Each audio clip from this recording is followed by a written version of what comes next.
ಪಂಚಗ್ರಹ ಯೋಗ 14ನೇ ತಾರೀಕು ಅದೊಂದು ಬುಧವಾರ ಏಕಾದಶಿಯಂದು ಸಂಕ್ರಮಣ ಆಗ್ತದೆ. 15ನೇ ತಾರೀಕು ಉತ್ತರಾಯಣ ಪುಣ್ಯಕಾಲ, ಅಲ್ಲಿವರೆಗೂ ಕೂಡ ಒಂದು ಪಂಚಗ್ರಹ ಯೋಗ ಉಂಟು. ಆ ಪಂಚಗ್ರಹ ಯೋಗಕ್ಕೂ ನಾನು ಹೇಳಿದ್ದೀನಿ, ಅದರದೇ ಆಗಿರ್ತಕ್ಕಂಥ ಪಾಸಿಟಿವ್ ಆಸ್ಪೆಕ್ಟ್ಸನ್ನು ಹೇಳಿದ್ದೀನಿ. It is all it is more effective on the administrative cadre. ಅವರಿಗೆ ಹೆಚ್ಚಿನ ಚಾಲೆಂಜಸ್ ಬರೋದು. ಅದು ಇನ್ನೊಂದು ಬಗೆಯ ಸಮಸ್ಯೆಯನ್ನು ಉಲ್ಬಣ, ಒಂದು ಚತುರ್ಗ್ರಹ ಪಂಚಗ್ರಹವಾಗ್ತಕ್ಕಂಥದ್ದು ಇರುವುದು ಇನ್ನೊಂದಷ್ಟು ಉಲ್ಬಣ, ಅದೇ ಗ್ರಹರೇ, ಚಂದ್ರ ಒಬ್ಬ ಆ್ಯಡ್ ಆದ ಅಲ್ಲಷ್ಟೇ. ಆದರೆ ಧನುರಾಶಿಯ ಫಲಕ್ಕಿಂತ ಮಕರ ರಾಶಿಯ ಫಲ ದ್ವಿಗುಣ ಆಗ್ತದೆ. ಅದಕ್ಕೆ ನಾನು ಆಗಲೇ ಹೇಳಿದ್ದು ಬೆಳಗ್ಗೆ ಸಂಜೆಯನ್ನು ಕತ್ತಲೆ ಮಾಡ್ತಕ್ಕಂತಹ ದೋಷ ಇವೆಲ್ಲ ಅಂತಂತ. ಸೊ ಮಕ್ಕಳು ಮರಿಯನ್ನು ಹುಷಾರಾಗಿ ನೋಡ್ಕೊಳ್ಬೇಕು. ಕಾಲೇಜಿಗೆ ಹೋಗೋರು, ಸ್ಕೂಲಿಗೆ ಹೋಗೋರು, ಇವ್ರನ್ನೆಲ್ಲ ಸರಿಯಾಗಿ ಅವರ ನಿಗರಾಣಿ ವಹಿಸಬೇಕು. ಟು ಬಿ ವೆರಿ ಪ್ರೊಟೆಕ್ಟಿವ್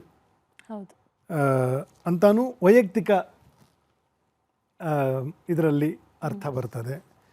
ಮತ್ತು ಅದಕ್ಕೆ ದೋಷಗಳು ಏನು? ಈ ರಾಜಕೀಯದಲ್ಲಿರ್ತಕ್ಕಂಥವರು, ಅಧಿಕಾರ ವರ್ಗದಲ್ಲಿರ್ತಕ್ಕಂಥವರು ಅಧಿಕಾರಕ್ಕೋಸ್ಕರ ಪರಕರ್ಮರತಃ ನಿತ್ಯಂ ಬಂಧು ಸುಹೃದ್ಧಿ ಕೃತೋ ವಿಗತಸತ್ವ ಕ್ಲೀವೈರ್ಯಾತಿ ಚ ಸಖ್ಯಂ ಅಂತಂತ ಶಾಸ್ತ್ರಕಾರರು ಹೇಳ್ತಾರೆ. ಅಂದರೆ ಸ್ವಜನರು, ಅವರವರ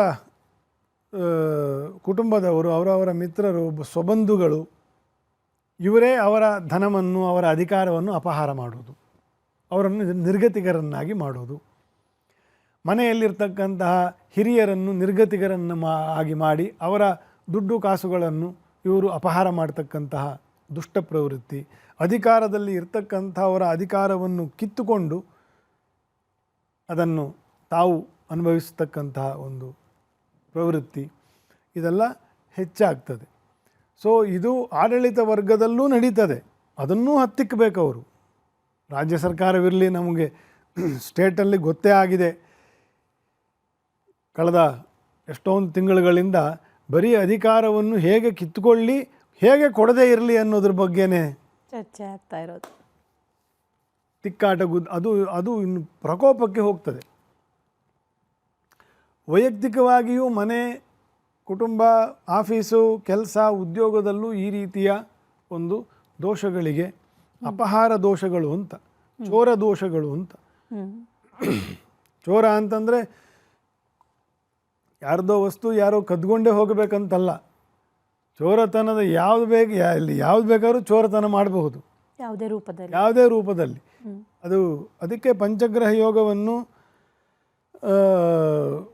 ಏನೋ ತಾತ್ಸಾರ ಮಾಡಲಿಕ್ಕಾಗಲ್ಲ. ಅದು ಒಂದು ರೀತಿಯಲ್ಲಿ ಒಳ್ಳೆಯದು ಹೌದು, ಒಂದು ರೀತಿಯಲ್ಲಿ ಬಾಧೆಯೂ ಹೌದು. ನಾನಾ ರೀತಿಯ ಬಾಧೆಗಳು ಬರ್ತದೆ. ಇನ್ನು ಅದಕ್ಕೆ ಸಂಬಂಧಪಟ್ಟಿರ್ತಕ್ಕಂತಹ ಒಂದು ವರ್ಷವೂ ಇದಾಗಿರೋದ್ರಿಂದ ಓವರಾಲ್ ಈ ವರ್ಷವು ಈ ಒಂದು ಜಿದ್ದೇನಿದೆ, ನಾನು ಮೇಲೋ ಅಂತನ್ನೋ ಒಂದು ಜಿದ್ದೇನಿದೆ, ಇದು ಜಿದ್ದಿನ ವರ್ಷ ಅಂತ ಹೇಳ್ತೇನೆ. ಮತ್ತು ಅದೇ ರೀತಿ ಮುಂದುವರಿಯುತ್ತೆ ಅಂತ. ರಾಷ್ಟ್ರದ ಬಗ್ಗೆ ಮಾತಾಡಿದ್ವಿ, ಅದರ ಜೊತೆಯಲ್ಲಿ ಸದ್ಯಕ್ಕೆ ನೀವು ಹೇಳಿದ ಹಾಗೆ ಚರ್ಚೆಗಳು ಬಹಳವಾಗಿ ಆಗ್ತಾ ಇರೋದು ರಾಜ್ಯದಲ್ಲಂತೂ ಇದೇ ವಿಚಾರವಾಗಿ. ಒಂದು ಕುರ್ಚಿಗೋಸ್ಕರ ಬಹಳ ಕಾದಾಟಗಳೇ ಆಗ್ತಾ ಇದೆ. ಅದರ ಜೊತೆಗೆ ಒಂದಷ್ಟು ರಣತಂತ್ರ, ಪ್ರತಿತಂತ್ರ, ರಣತಂತ್ರ ಎಲ್ಲವೂ ಕೂಡ ಆಗ್ತಾ ಇದೆ. ಫೈನಲಿ 2026 ಇನ್ನೇನು ಸ್ವಲ್ಪ ದಿನ ಉಳಿದಿರೋದು, ಅಂಥದ್ದು ಮಹತ್ತರ ಬದಲಾವಣೆಗಳು ಆಗಲ್ಲ ಅನ್ನುವಂಥದ್ದನ್ನು ನಿರೀಕ್ಷೆ ಮಾಡಲಾಗ್ತಾ ಇದೆ. ಹಾಗಾದರೆ 2026ಕ್ಕೆ ಒಂದೊಂದಾಗಿ ನೋಡೋದಾದರೆ, ಡಿ ಕೆ ಶಿವಕುಮಾರ್ ಅವರು ಈಗ CM ಆಗಬೇಕು ಅಂತ ಬಯಸ್ತಾ ಇದ್ದಾರೆ, CM ಆಗಿದ್ದಾರೆ. ಅವ್ರಿಗಂತ ಯೋಗ ಇದೆಯಾ? 2026 CMಗೆ ಹೇಗಿರುತ್ತೆ ಅಂತ? ನಾನು ಕಳೆದ ಕಾರ್ಯಕ್ರಮದಲ್ಲೂ ಇದನ್ನು ಬೇರೆ ಆ್ಯಂಗಲಲ್ಲಿ ಕೇಳಿದಾಗ ನಾನು ಹೇಳಿದ್ದೆ. ಮತ್ತು ಈಗಾಗಲೇ 2-3 ಸತಿ ಲೈವಲ್ಲಿ ಕೂಡ ಶಿವಕುಮಾರ್ ಅವರ ಜಾತಕವನ್ನು ಲೈವಲ್ಲೇ ಹೇಳಿದ್ದೀನಿ. ಅವ್ರಿಗೆ 28ನೇ ಇಸ್ವಿ ಕಳೆದ್ರೆ ಈ ಸಾಧ್ಯತೆ ಜಾಸ್ತಿ ಇದೆ. ಇದು ಆಗಲೂ ಕಷ್ಟನೇ, ಸಾಧ್ಯತೆ ಜಾಸ್ತಿ ಆಗ್ತದೆ. ಯಾಕಂದರೆ ಅವರಿಗೆ ಲಗ್ನಕ್ಕೆ ಶನಿಯ ಬಾಧೆ ಶುರು ಆಗೋಯಿತು ಈ ಮಾರ್ಚ್ ಏಪ್ರಿಲ್ ಫಸ್ಟ್ ವೀಕಲ್ಲಿ. ಅದಕ್ಕಿಂತ ಮುಂಚೆ ಅವರು ಶತಪ್ರಯತ್ನ ಮಾಡಿ ಅವರ ಎಲ್ಲ ರಿಸೋರ್ಸಸ್ಸನ್ನು ಅಥವಾ ನಿರ್ದಾಕ್ಷಿಣ್ಯವಾಗಿ ಅಂತ ಹೇಳ್ತೀನಿ ಅಷ್ಟೆ. ಪ್ರಯತ್ನ ಅವರೇನು ಮಾಡಿಲ್ಲ ಅಂತ ಹೇಳ್ತಿಲ್ಲ ನಾನು, ಆದರೆ ಅವರಲ್ಲಿ ದಾಕ್ಷಿಣ್ಯ ಬುದ್ಧಿ ಆ ವಿಷಯದಲ್ಲಿ. ಬೇರೆ ಯಾವುದ್ಯಾವುದಕ್ಕೋ ದಾಕ್ಷಿಣ್ಯವೇ ಇಲ್ಲ ಆ ಮನುಷ್ಯನಿಗೆ, ನಿರ್ದಾಕ್ಷಿಣ್ಯ. ಆದರೆ CM ವಿಷಯದಲ್ಲಿ ಬಂದಾಗ ಅದು ದಾಕ್ಷಿಣ್ಯ ಪ್ರವೃತ್ತಿ. ಪಕ್ಷಕ್ಕೋಸ್ಕರ ಎಲ್ಲೋ ಒಂದು ಕಡೆ ಏನಕ್ಕೋಸ್ಕರ ಅದು ಅವರೇ ಬಲ್ಲರು. ಆಯಿತಾ, ಏಪ್ರಿಲ್ ಫಸ್ಟ್ ವೀಕ್ 2025 ಒಳಗಡೆ ಶನಿಯು ಮೀನರಾಶಿಗೆ ಬರೋಕ್ಕಿಂತ ಮುಂಚೆ ಅವರು ನಿರ್ದಾಕ್ಷಿಣ್ಯವಾಗಿ ಸ್ಟೆಪ್ಸ್ ತಗೊಂಡಿದ್ರೆ ಇಷ್ಟೊತ್ತಿಗೆ ಅವರು ಆಗಬೇಕಿತ್ತು, ಆಗೋಗಿರೋರು. ಆಲ್ರೆಡಿ ಸ್ಥಾನ ಬದಲಾವಣೆ ಆಗೋಗಿರೋದು. ಆಯಿತಾ, ಈಗ ಮೀನರಾಶಿಯಲ್ಲಿ ಅಂಥ ಪವರ್ ಇಲ್ಲ. ಹಾಗಾದರೆ ಪ್ರಯತ್ನ ಪಟ್ಟರೆ ಅಥವಾ ಪ್ರಯತ್ನವನ್ನು ಮತ್ತಷ್ಟು ಪ್ರಯತ್ನ ಮಾಡ್ತಾನೇ ಇದ್ದಾರೆ. ಅಪ್ಲೈ ನೋ ರಿಪ್ಲೈ ಅಷ್ಟೇ. ಸೊ ಅದು ಮುಂದುವರಿತದೆ. ಆಯಿತಾ, ಸಾಲದ್ದಕ್ಕೆ ಈ ಚತುರ್ಗ್ರಹ ಪಂಚಗ್ರಹ ಯೋಗಗಳೆಲ್ಲ ಏನು ಹೇಳಿದ್ದೀನಿ, ಇದೆಲ್ಲವೂ ಹೋಗಿ ಕುಂಭರಾಶಿಯಲ್ಲಿರ್ತಕ್ಕಂಥ ರಾಹುವನ್ನು ಬೆರೀತಾರೆ. ಅಲ್ಲಿ ಒಂದು ಯುದ್ಧ ಪ್ರಕೋಪದ ತಿಂಗಳಾಗ್ತದೆ ಬೈ ಫೆಬ್ರವರಿ. ಅವರೆಲ್ಲರೂ ಹೋಗಿ ಆ ರಾಹುವನ್ನು ಕೇಂದ್ರವನ್ನು ಕುಂಭದಲ್ಲಿ ಕಳೆದು ಶನಿಯ ಬಳಿಗೆ ಹೋಗ್ತಾರೆ, ಮೀನರಾಶಿಗೆ, ಯುಗಾದಿಗೆ.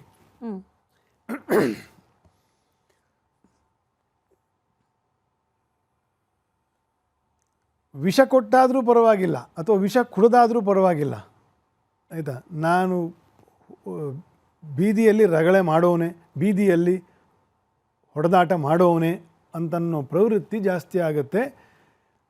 ನಾನು ಬರೀ ಸ್ಟೇಟ್ ಬಗ್ಗೆ ಹೇಳ್ತಾ ಇಲ್ಲ, ಎಲ್ಲ ಆಡಳಿತ ವ್ಯವಸ್ಥೆ ಅಮೆರಿಕಾಯಿಂದ ಹಿಡಿದು ಶ್ರೀಲಂಕಾವರೆಗೂ ಎಲ್ಲ ಆಡಳಿತ ವ್ಯವಸ್ಥೆಯೂ ಕೂಡ ಅಲ್ಲೋಲ ಕಲ್ಲೋಲವಾಗ್ತಕ್ಕಂತಹ 3 ತಿಂಗಳು ಯುಗಾದಿ ಕಳಿಬೇಕು. ಚಂದ್ರನೂ ಮೇಷರಾಶಿಗೆ ಹೋಗಿ ಮೇಷಕ್ಕೆ ರವಿಯೂ ಹೋದ ನಂತರ ಈ ದೋಷಗಳು ಪರಿಹಾರ ಆಗ್ತದೆ. ಸೊ ಅದರ ಭಾಗವೇ ಅಲ್ವೇ ರಾಜ್ಯವು ಕೂಡ. ನಾವು ಅದನ್ನು ಬಿಟ್ಟು ನಾವು ರಾಜ್ಯವನ್ನು ಪ್ರತ್ಯೇಕವಾಗಿ ಚಿಂತನೆ ಮಾಡೋದು ಹೇಗೆ? ಅದರಲ್ಲೇ ಒಬ್ಬ ಸಿದ್ದರಾಮಯ್ಯನವರು ಸಿಕ್ಕಾಕೊಂಡಿರ್ತಾರೆ, DK ಶಿವಕುಮಾರ್ ಸಿಕ್ಕಾಕೊಂಡಿರ್ತಾರೆ, ನಮ್ಮಂಥವ್ರು ಎಲ್ಲರೂ ಅದರಲ್ಲೇ ಇದ್ದೀವಲ್ಲ. ಯಾರೇನು we are not, nobody is ordinary, nobody is special. ಆದರೆ ಆ ಸಾಧನೆ ಮಾಡ್ಕೊಳ್ಬೇಕು ಅನ್ನೋದಕ್ಕೆ ಗ್ರಹಾನುಕೂಲ ಇರಬೇಕು. ಗುರುಬಲ ಇಲ್ಲ, ಲಗ್ನಕ್ಕೆ ಜನ್ಮ ಶನಿ ಬಂದಾಯಿತು. ಈ ಗ್ರಹಾರಿಷ್ಟಗಳು ಎಲ್ಲ ಜಿದ್ದಿಗೆ ಕಾರಣವಾಗ್ತಕ್ಕಂಥ ಗ್ರಹಗತಿಗಳು, ರಾಹುವಿನ ಕೇಂದ್ರವನ್ನು ಶನಿಯ ಕೇಂದ್ರವನ್ನು ದಾಟಿ ಮುಂದೆ ಹೋಗ್ತಕ್ಕಂಥ ತಿಂಗಳುಗಳು. ಇಂಥ ಸಮಯದಲ್ಲಿ ಒಂದು ಪಕ್ಷ ಯಾವುದೋ ಅಜ್ಞಾತ ಕಾರಣದಿಂದ ಸರ್ಕಾರದ ನಾಯಕತ್ವ ಬದಲಾದರೂ ಕೂಡ ಇವ್ರ ಕೈಲಿ ಉಳಿಸ್ಕೊಳ್ಳೋಕ್ಕೂ ಆಗೋದಿಲ್ಲ ಅದನ್ನು. ಆ ರೀತಿಯ ಸನ್ನಿವೇಶಗಳು ಉಂಟಾಗ್ತದೆ. ಹಾಗಾಗಿ ಮಧ್ಯಮವಾಗಿ, ಯಾಕಂದರೆ ಕಾಲ ಮಿಂಚೋಯ್ತು, ನಾನು ಆಗಲೇ ಹೇಳಿದೆ, ಏಪ್ರಿಲ್ ಫಸ್ಟ್ ವೀಕ್ವರೆಗೂ ಕಾಲ ಮಿಂಚೋಯ್ತು. ಇವಾಗ ಏನು ಮಾಡೋದು? ಏನಂತಾನೆ, ಮಧ್ಯಮ ಮಾರ್ಗೆ ಸದಾ ಸಮತ್ವಂ ಅಂತ. ಅದು ಬೇಡ ಇದು ಬೇಡ. ಈಗ ಹೇಗೆ ನೀರು ಹರ್ಕೊಂಡು ಹೋಗ್ತಿದೆಯೋ ಸುಮ್ಮನೆ ಅದರ ಮೇಲೆ ಹೋಗಿ ಅಂಬಿಗ ನಾನಿನ್ನ ನಂಬಿದೆ ಅಂತಂತ ಸುಮ್ಮನೆ ಹೋಗಿಬಿಡೋದು ಈಗ ಇರೋ ಒಂದು ಸಮತ್ವದ ಮಾರ್ಗ. ಈಗ ಸರಿ ಗುರುಜಿ, ಹಾಗಾದರೆ DCMಗೆ ಕಷ್ಟ ಸಾಧ್ಯ ಅನ್ನೋದಾದರೆ CM ಸಿದ್ದರಾಮಯ್ಯನವರೇ ಮುಂದುವರಿತಾರ? ಅವರ 2026ರ ಭವಿಷ್ಯ ಅಂತ ಹೇಳ್ಬೋದಾ? ಅಥವಾ ಅವರ ಏನಾದರೂ ಬದಲಾವಣೆಗಳಾಗುವಂಥ ಸಾಧ್ಯತೆಗಳಿದೆಯಾ ಅವರ ರಾಶಿ ಚಕ್ರದಲ್ಲಿ ಅಂತ? ನನಗೆ ಗೊತ್ತಿರುವಂತೆ ಅವ್ರದ್ದು ವಿಶಾಖ ನಕ್ಷತ್ರ ಅಷ್ಟು ಮಾತ್ರ ಗೊತ್ತಿದೆ. ಸಿಂಹ ಲಗ್ನವೋ ಕನ್ಯಾ ಲಗ್ನವೋ ಅದು ಡಿಸೈಡ್ ಮಾಡೋಕ್ಕೆ ಆಗಿಲ್ಲ. ಹಾಗಾಗಿ ಈಗ ಅವರಿಗೆ ವೃಶ್ಚಿಕ ರಾಶಿಯ ಒಂದು ಫಲವನ್ನೇ ನಾನು ತಗೊಳ್ತಕ್ಕಂಥದ್ದು. ಕೆಲವರು ತುಲಾ ರಾಶಿ ಅಂತಾರೆ.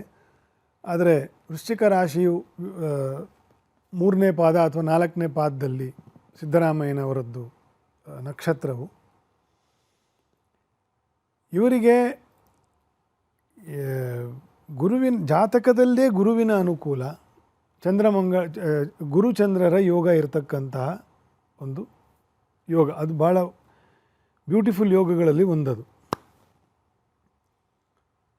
ಮತ್ತು ತುಲಾ ರಾಶಿಯಾಗಿ ತಗೊಂಡ್ರೆ ದಶಮದಲ್ಲಿ ಬುಧಾದಿತ್ಯ ಯೋಗ, ವೃಶ್ಚಿಕದಲ್ಲಿ ತಗೊಂಡ್ರೆ ನವಮದಲ್ಲಿ ಬುಧಾದಿತ್ಯ ಯೋಗ. ಆಯಿತಾ, ಅದು ಒಂದು ಒಳ್ಳೆಯ ಯೋಗ. ಸೊ ಅವ್ರಿಗೆ ಯಾಕೆ ಆಗ್ತಾ ಇಲ್ಲ, ಇವ್ರಿಗೆ ಯಾಕೆ ಆಗ್ತಿದೆ ಅನ್ನೋಕ್ಕೆ ಇದು ಒಂದು ಸಣ್ಣ ಉದಾಹರಣೆ ಕಾರಣ ಇರ್ಬೋದು. ಹೌದು. ಆಯಿತಾ. ಸ್ಥಿರತ್ವ, ವಿಶಾಖ ನಕ್ಷತ್ರ ಅನ್ನೋದು ಒಂದು ಸ್ಥಿರತ್ವ ಕೊಡ್ತಕ್ಕಂಥದ್ದು.